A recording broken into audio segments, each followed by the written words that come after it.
Okay, today we're going to do probably one of the more complex lectures I've done. This is actually going to be the derivation. I've already done one special relativity video. I've done others that I've applied special relativity in other cases, but I did the three things you must know about special relativity. One of them was time dilation derivation to derive the equation for the time dilation in that lecture. I thought it was interesting enough to do on its own. There's also, in that lecture, there's length contraction and mass contraction, and maybe I'll do those also, but I think that time is one of the more interesting derivations here. I think hopefully I can pull this off and explain it in a somewhat easy manner. But it is complex, so drink your Pepsi or get your coffee. Here we go. We have a man inside a spaceship. And he's moving. I'm going to put numbers in so you kind of understand everything. Everything is kind of numerical. I'm not going to do it theoretical until I get to the bottom. So I'm actually going to put numbers in. And the numbers are a little bit silly. They really don't work. But they do work mathematically. But they wouldn't work in reality because the velocities are so small that you wouldn't get these effects that we're about to discuss. But for purposes of this, we'll have to assume that these velocities will cause the effects that I'm about to explain. Okay, so we have a man, and he's in a spaceship, and we'll make the glass spaceship so that he can't see out, but people can see in. It's kind of like the two-way mirror at a cop's police station. So he cannot see out, but people can see in. So he's going at a constant velocity, 3 feet per second, and he's going to do a little experiment. By the way, his ship is 8 feet tall. And he's going to have a little catapult here that shoots an object up. Of course, there's no gravity, so there's no earth or anything. So the object will just move freely, and we'll make the object move at, we'll call it c is the velocity of the object, ball or whatever. And we'll make c equal to 4. So 4 feet per second. So it'll go 4 feet per second. And so, of course, if your ship is 8 feet tall, and this object is going 4 feet per second. The equation is time that it takes for this to happen is the height, the length here, divided by c, or 8 divided by 4, or it'll take 2 seconds for this ball to go from the ground to the ceiling, okay? So, by the way, and again, this guy is moving at 3 feet per second this way. But he doesn't know it because he can't see outside. So he can't see trees or McDonald's go back by his ship. So when you're moving at a constant velocity, and you're inside a ship, you don't know that. Now, when you accelerate, that's if the ship accelerates, that's when the back of the ship hits your back and you feel it and you do accelerate. You do feel that your ship is moving, but if the ship is going at 3 feet per second and you're going at 3 feet per second inside, you'll just float along with the ship. Okay, so this is what the guy in the spaceship saw. He saw his ball going 4 feet per second, and it took 2 seconds according to his watch, and according to physics, his physics calculation, it also took 2 seconds. So you had 2 ways to confirm that it took 2 seconds. He figured it out theoretically, and then he figured out experimentally with his watch and said, hey, yeah, that took 2 seconds for the ball to get to the ceiling. Okay. Now we're going to look at that was Mr. A inside the ship. We're going to look at Mr. B, and he's going to be outside the ship, and his velocity is going to be 0. His velocity is 0. He's just standing on some sort of space platform or whatever, and he's not moving. Mr. B is not moving, okay? Now, he's watching Mr. A's ship because he can see through the glass ship. So he can see everything that happens in the glass ship. And as Mr. A's ship goes by, Mr. A says the ball just went straight up. But Mr. B, of course, doesn't say that, because if there's a dog here and a chair here, Mr. B says, hey, the ball just came out of the catapult right here. It came out when the ship was near the dog, but the ball didn't go into the ceiling until it got over to the chair. That's when the ball went into hit the ceiling. So the guy outside says, no, this ball didn't go straight up.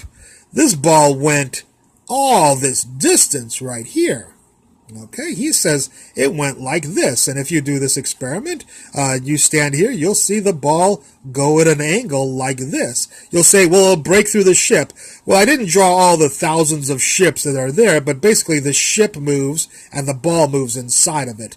But the point is that this person sees the ball emitted when it's at when the dog is on his space platform way over here, and he sees the ball hit the ceiling when it gets over to this chair over here. So it definitely didn't just, this guy doesn't say it just went, hey, it went out with the dog and went in with the dog. The spaceship is moving. It went out and then moved like this and went there.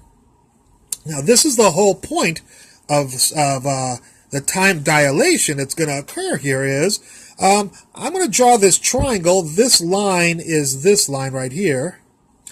This line will be this line right here, and this line will be how tall the ship is. Let's do the easy part first. The ship is still 8 feet tall, because remember, you should probably watch my length contraction. If you move perpendicular to the line of motion, the ship is going to shrink this way. It's not going to shrink this way. Okay, so the ship is still 8 feet tall. Now, how long is this side right here? That we might ask next. How long is this side? Well, this guy measures on his watch. He measures that it took 3 seconds for the ball to come out of the the catapult and hit the second. He says it took 3 seconds. Remember, this guy said no, it took 2 seconds. So we'll put that. If it takes 3 seconds, and we know this ship is moving at 3 seconds. The velocity of the ship is 3 feet per second. If the velocity this way is 3 feet per second, and it takes 3 seconds for it to go from here to here, then of course it's 3 times 3.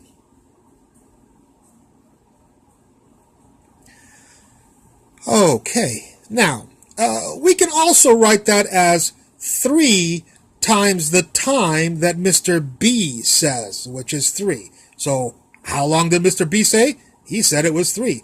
So I can write it like this, or I can write it like this. I'm going to write it like this. It means the same thing, but we'll see why that's kind of special in just a second.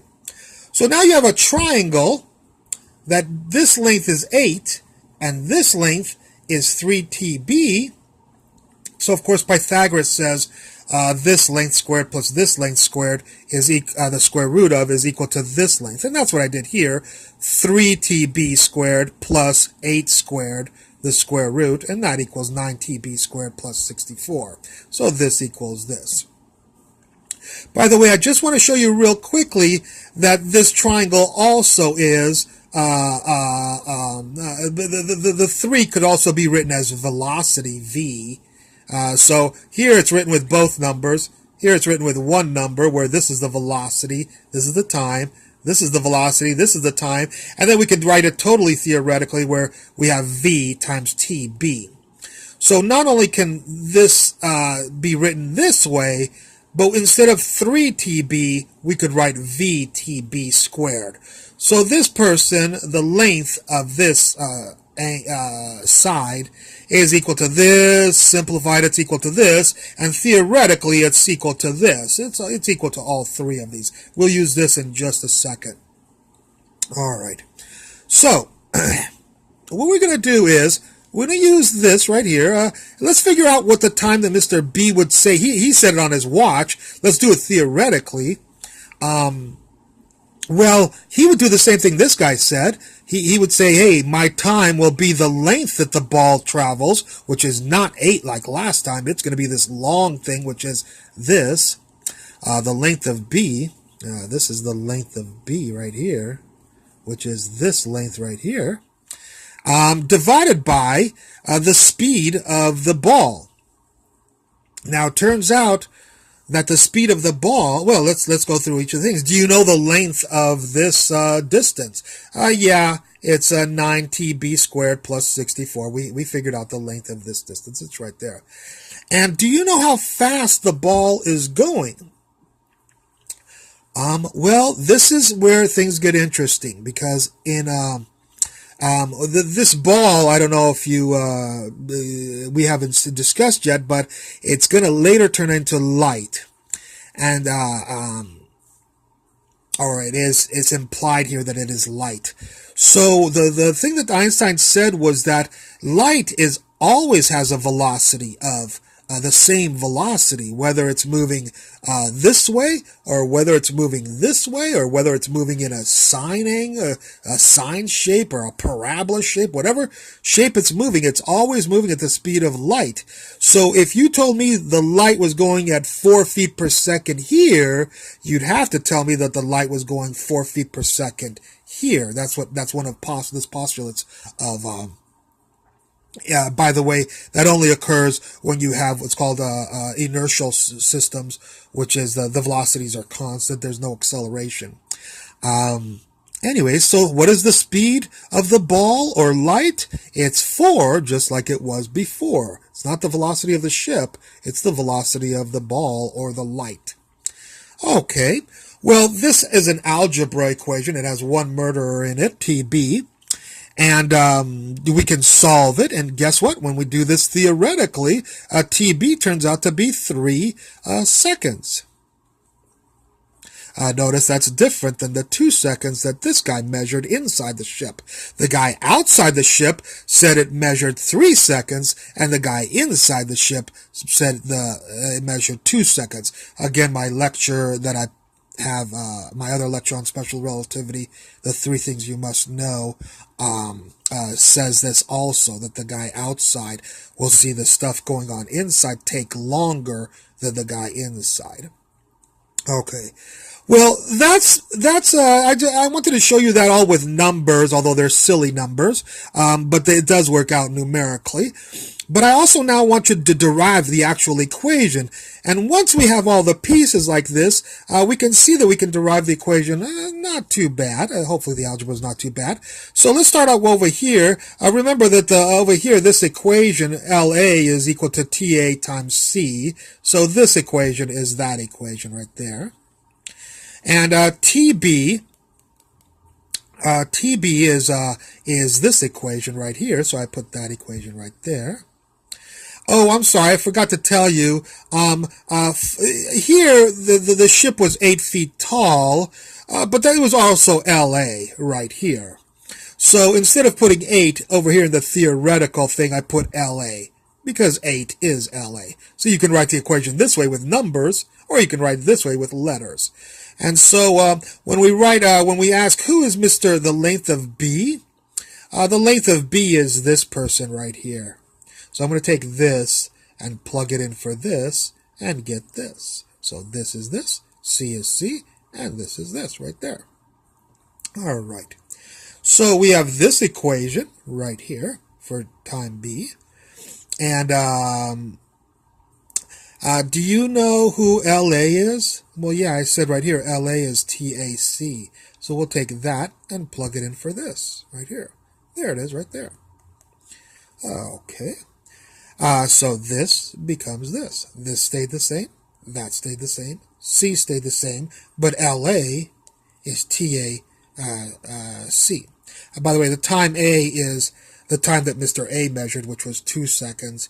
And the time B is the time that the guy standing outside the ship measured, which was 3 seconds. All right. So we have this equation right here. Well, what we're going to try to do is solve for Mr. TB in this equation. I put a few of the algebra steps. This becomes this. You might have to fill in some of the algebra steps. Hopefully Well, I assume if you're studying special relativity, you're pretty good at algebra. Anyways, algebraically, this becomes this, and then this becomes this, and then this becomes this right here. And then this becomes this. Okay, and this is the equation that Einstein's equation for time dilation. It is also the equation that I have in my other lecture, the special relativity, the three things you must know. In the other equation, though, I wrote it this way. I wrote T equals T0 over the square root of 1 minus beta squared. But beta is V over C, so beta squared is V squared over C squared. So this is how I write it in the other lecture, but it's equivalent to this lecture. And what this says is, do you know the velocity of the ship? Yes, the velocity of the ship is 3. Well, it's not 3, but well, yeah, you could use 3. The velocity of the ship is 3. I think everything will work out. It's kind of silly, but the velocity of the ship is 3. What is the velocity of the light in this experiment? It's a little bit silly, but the velocity of light is 4. So you can put a 4 in there. And then how much time did Mr. A say it took for the experiment to happen, for the ball to go up? It took 2 seconds. So you can put a 2 in there. And when you type in, 2 over square root of 1 minus 3 over 4 squared, 3 over 4 squared. When you type all that, oops, I'm sorry. We lost that in the picture. There we go. This is a 2 for the time that Mr. A measured. The square root of 1 minus 3/4 squared right there. And when you type all that up, you should get a time B equal to 3 seconds, of course. We are using silly things for the speed of light. The speed of light is not 4. It is 3 times 10 to the 8th. So I just used nice numbers to make life a little bit easier for us to type in for this derivation.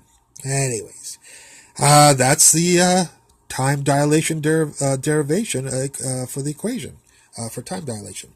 I hope you enjoyed this lecture, and I look forward to any comments at the bottom. Thank you.